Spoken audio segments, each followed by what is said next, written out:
Bapak Ibu saudara-saudari di dalam Kristus Tuhan, persiapkanlah hati dan seluruh kehidupan untuk mendengar firman Tuhan. Damai sejahtera Allah yang melampaui segala akal akan memenuhi hati dan pikiranmu di dalam Kristus Yesus. Amin.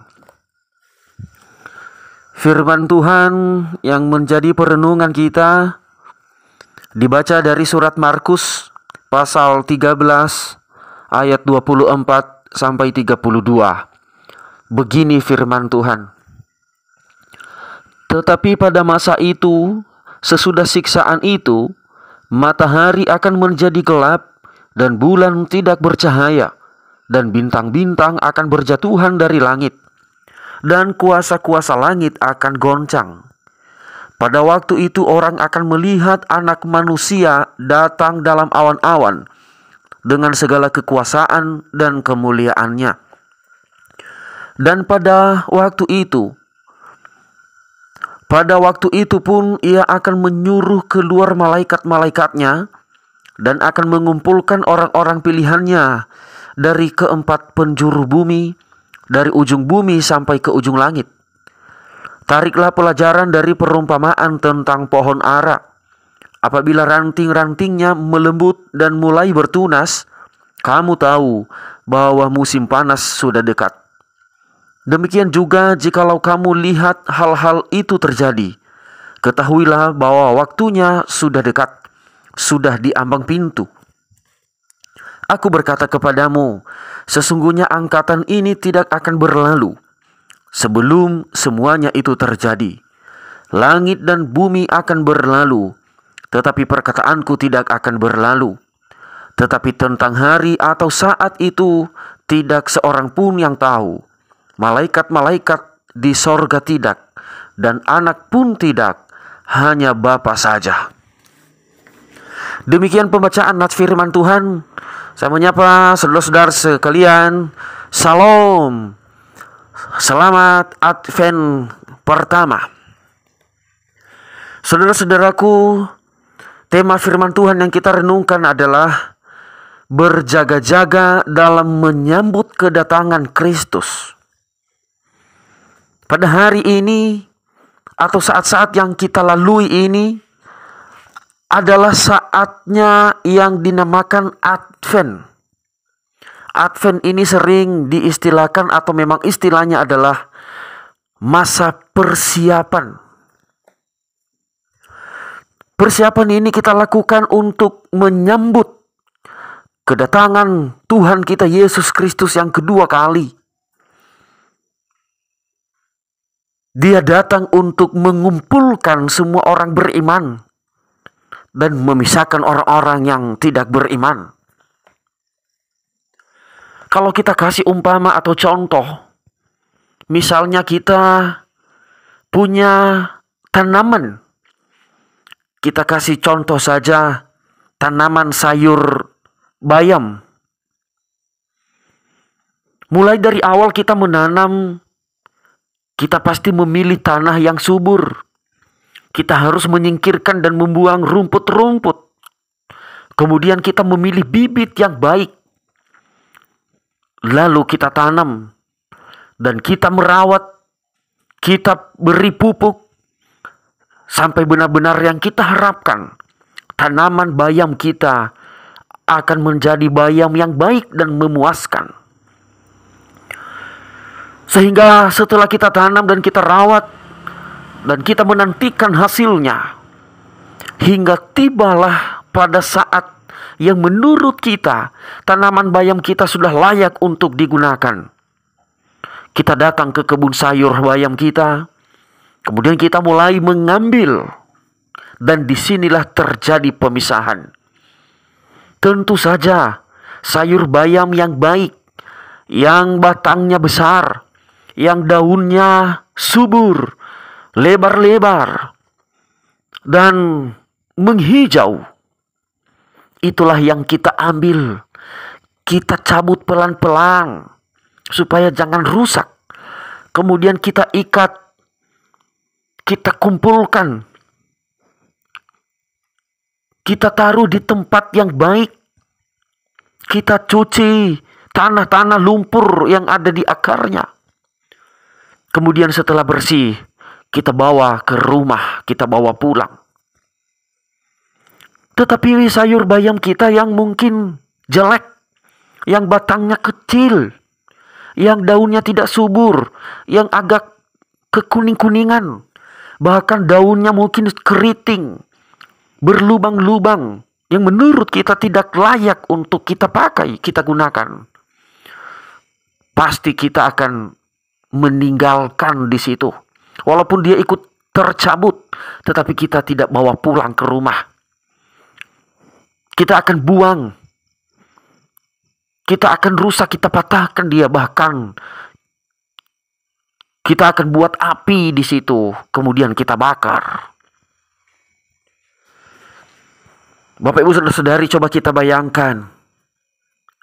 Jika seandainya sayur bayam itu bisa berbicara, pasti terjadi penyesalan ketika bayam yang tidak baik ini kita tidak ambil, kita buang, bahkan kita bakar. Dia pasti bisa berbicara begini, betapa malangnya hidupku, betapa menyesalnya aku.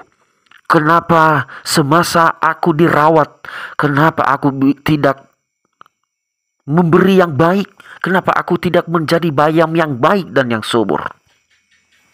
Tetapi apa boleh buat, penyesalan itu sudah tidak ada gunanya lagi. Saudara-saudaraku yang terkasih dalam Tuhan, kira-kira seperti itulah gambaran yang akan terjadi pada saat kedatangan Tuhan kita Yesus Kristus. Tentu saja yang orang-orang beriman yang memuliakan Tuhan, Tuhan akan mengumpulkan dan mengambilnya, membawa ke sorga, ke tempat yang damai, yang penuh dengan sukacita dan damai sejahtera. Dan yang tidak beriman, yang melakukan hidup semena-mena selama di dunia ini, ia akan lemparkan ke tempat penyiksaan. Dia akan membiarkan sehingga mengalami penyiksaan, berbagai macam cobaan, dan bahkan ke tempat kematian yang kekal. Dari firman Tuhan yang telah kita baca, di situ telah disampaikan, diceritakan apa yang terjadi pada saat itu. Jika kita baca dari ayat sebelumnya, di ayat yang ke-14 sampai 23, di situ diceritakan bahwa akan terjadi berbagai macam penderitaan. Bahkan kalau kita baca di ayat yang ke-19, akan ada penderitaan, siksaan yang belum pernah terjadi sejak awal dunia. Dan setelah terjadi penyiksaan itu, penderitaan itu, kemudian apa yang terjadi? Dari firman yang telah kita bacakan tadi, pada saat itu matahari tidak lagi bisa bercahaya, bulan tidak bercahaya lagi, bintang-bintang berjatuhan dari langit, kuasa langit akan bergoncang. Dan pada saat itulah orang akan melihat Anak Manusia datang dalam awan-awan dengan segala kekuasaan dan kemuliaannya.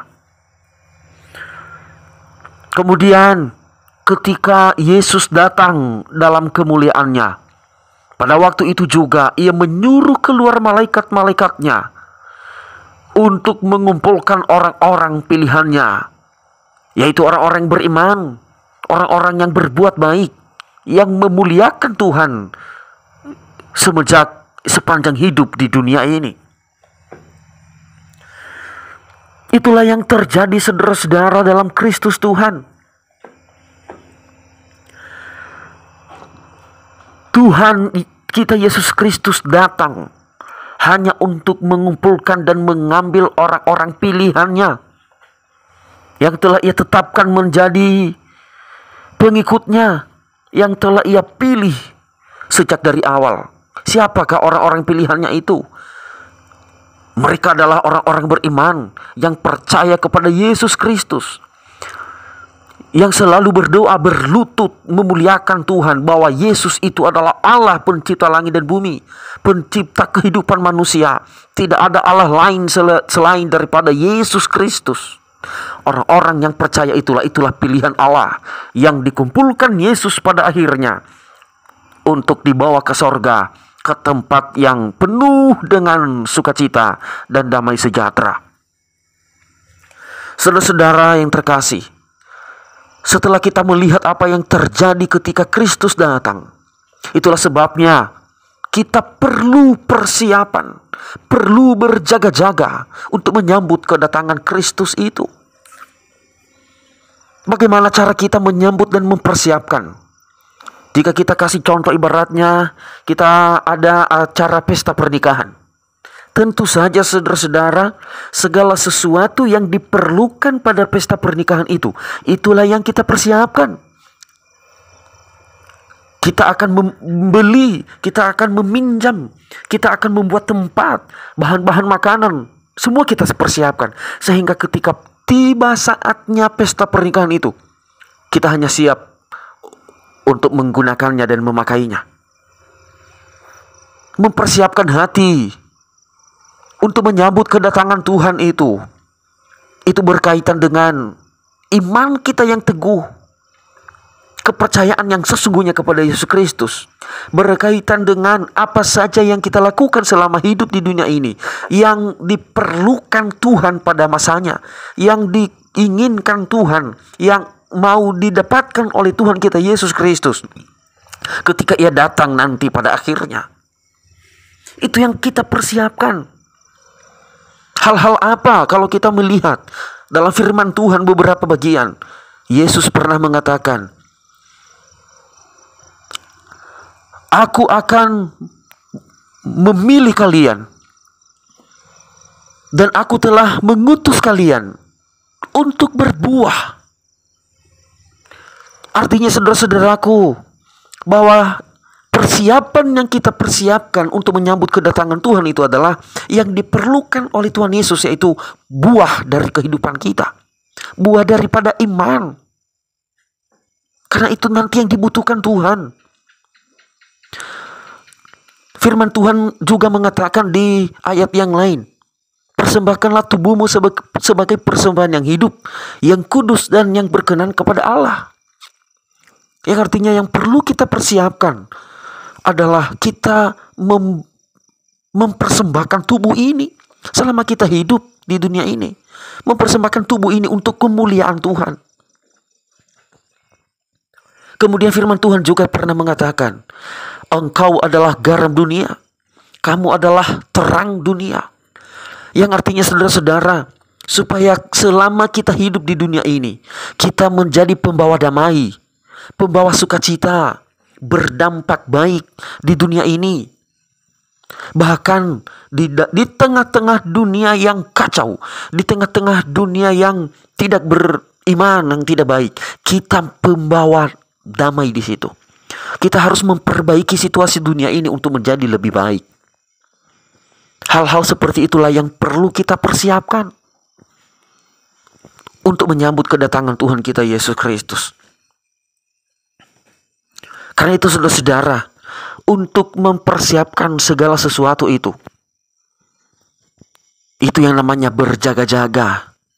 Jangan sampai terlena dengan hal-hal duniawi. Karena keuntungan di dunia ini itu tidak dibutuhkan Tuhan pada akhirnya. Tuhan Yesus tidak menanyakan berapa besar uangmu selama di dunia. Tuhan tidak menanyakan itu. Itu kan yang terus kita cari-cari selama di dunia ini. Itu kan tujuan utama kita selama di dunia ini, sampai menghalalkan segala cara untuk mencari uang supaya kita senang. Bahkan pernah saya dengar ada orang-orang kaya yang bercanda-bercanda, kelakar-kelakar mengatakan, pada akhirnya nanti kalau Tuhan Yesus itu datang, saya sogok dia pakai uang saya berkarung-karung. Pasti Yesus bawa saya ke surga. Betapa sadisnya pikiran dan hati orang seperti itu. Dia kira kekayaannya bisa membawa dia ke sorga. Tuhan Yesus pada saat dia datang, ia tidak melihat kecantikan, kegantengan, kecakapan manusia. Tuhan Yesus nanti tidak mengatakan begini, orang-orang yang cantik, orang-orang yang ganteng, yang cakep, itu yang duluan, itu antrian pertama. Tidak seperti itu, saudaraku. Atau Tuhan Yesus nanti bilang begini, orang-orang pintar yang sudah tamat sekolah, orang-orang yang pintar di dunia ini, itu yang masuk ke antrian pertama. Saudara-saudaraku, bukan itu yang diharapkan Tuhan pada akhirnya. Bukan itu yang diminta oleh Tuhan. Tuhan tidak butuh itu. Apa yang dibutuhkan Tuhan sekali lagi? Hati kita, buah iman kita. Tubuh kehidupan kita ini kita persembahkan. Kemudian dampak kehidupan kita di dunia ini. Itu yang diharapkan Tuhan. Kita masih ingat ketika Yesus mengingini buah pohon ara.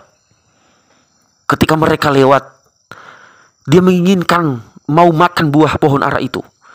Tetapi ketika dia mendekat, ternyata tidak ada buah, hanya daun-daun yang ada. Apa yang dilakukan Tuhan Yesus? Dia mengutuk pohon ara itu untuk selamanya tidak lagi berbuah. Mulai daripada saat itu, pohon ara itu kering. Itulah gambaran kehidupan kita, bahwa yang diharapkan Tuhan bagi kita adalah buah. Buah dari iman kita. Buah dari kekristenan kita, kepercayaan kita. Saudaraku, mari kita mempersiapkan itu. Mari kita berjaga-jaga. Karena waktu itu pasti akan terjadi. Walaupun kita tidak mengenal dan tidak tahu kapan terjadi. Tetapi yang pastinya adalah pasti terjadi. Jangan kita katakan, masih lama.